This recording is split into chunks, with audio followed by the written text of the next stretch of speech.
Hi, everyone. This is your favorite friend, Jay, or Jaylan Salah, as you formerly know her, film critic at Greeks Vibes Nation and In Session Film. Today, I have the pleasure of interviewing Nicholas Tomnay, writer and director of What You Wish For, a great psychological noir thriller bordering on horror with a hint of social commentary. Nicholas, I want to start by asking, how are you doing? I'm excellent, thank you. Okay, so this film is horror, it's noir, it has elements of, like food photography, kind of like a social commentary. It has a lot in it. I want to know how this brilliant idea came to your mind because I was mind blown after watching it and it really surprised me, I gotta tell you. Oh, thank you. I had the idea about a character who was unhappy with their life and had an opportunity to take another man's identity and then regrets it. Like that is a premise I thought was quite strong for a film. And then I was just asking myself a series of questions like, well, then, but why does he want this person's life? And then, I actually had a school reunion with some old friends from Sydney, where I'm from. I live in America, but from Sydney, and it was just really interesting seeing people I hadn't seen so long, and the idea of what we used to be and who we are now and whatever. So I started thinking, well, what if they were old friends, and then that led me to, and then one of them is envious of the other one, and I was like, but why? So it was like a series of questions I kept asking myself, and yeah, and then and then sort of the film just evolved. So do you consider this a passion project for you because you wrote, produced, and directed the film? Yes, I Okay. did, Oh, and wow. edited as well.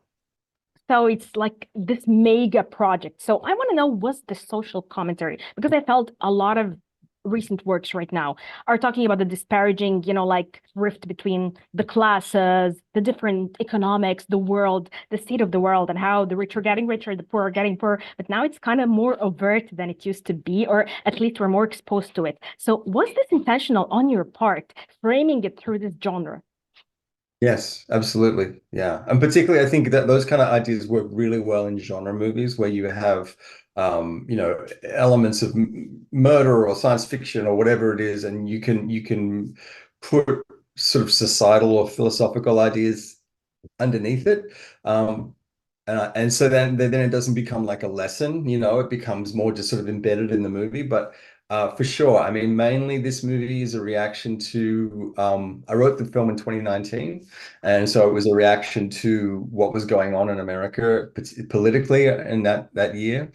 And also, mainly it's about my response to climate change and how the fossil fuel companies and people who with money are valuing profit more than ecology. And I just was like, that's crazy. So, because this is our home, we all live here.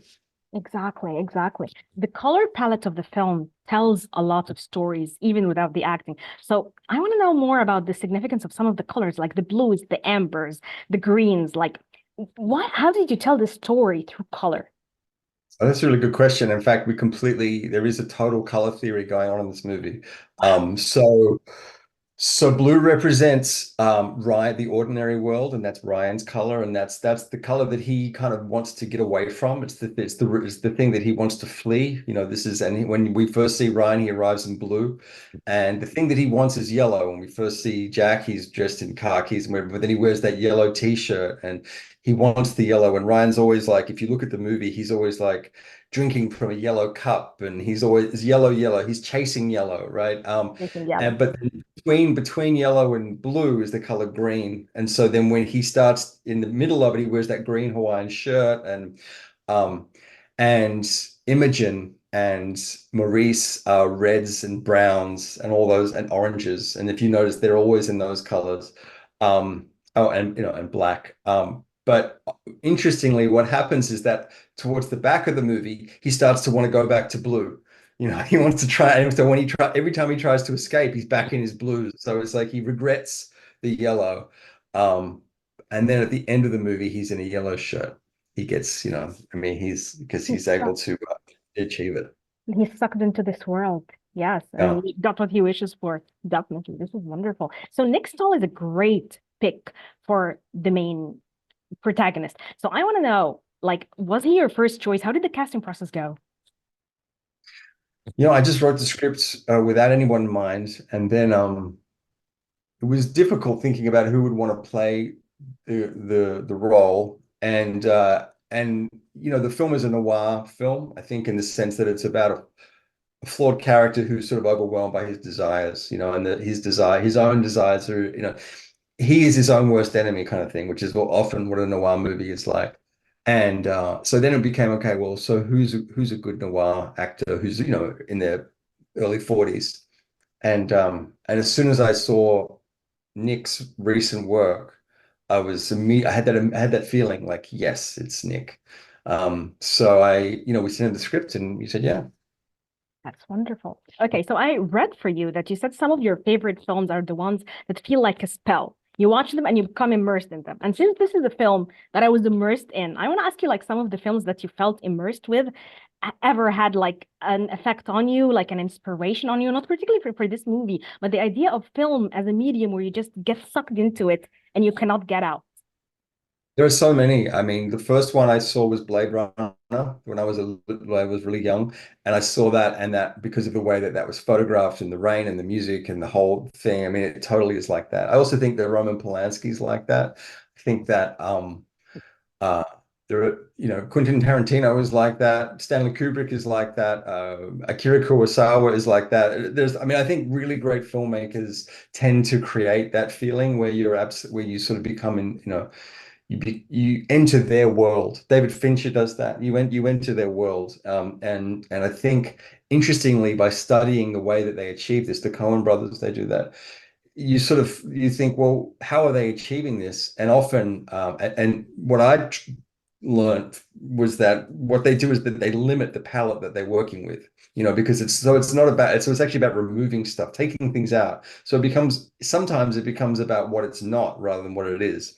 And so we did that. We only shot this movie with like three lenses. There are certain colors that are not in the movie. When we with the musician, the composers and I had a very like small palette of instruments that we used, and so it becomes.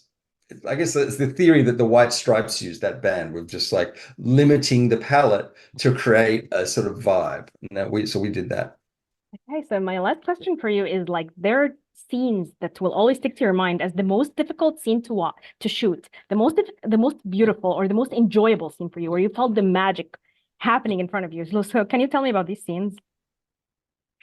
Well, yeah. So there's I guess there's good and bad in this. So the good was that is that and I guess this was a testament to the actors and the cinematographer and like things happening being right, is that I'd be watching a scene play out and the monitor, and I'd be watching it, and then all of a sudden I would just see the movie. It would just, on the monitor, it would be like, and there it is, like the take and the way that the character moved and the camera, the whole thing and the way he said the line and everything. And I was like, there's the film. And then it would stop, and then like 3 seconds later, it'd be like another moment. And so that was kept happening, and I was very happy about that. That was very exciting. Um, the most challenging part in terms of my memory of this was the car in the film is an old car that we bought. It's from 1985 or Wow. 83, I believe. And it broke, it wouldn't go up, and there were lots of hills, and it wouldn't go up the hill. And anytime we had to go up a hill, we had to pull it with ropes. The whole crew was pulling the car with ropes because the car just wouldn't start on a hill or even go up a hill.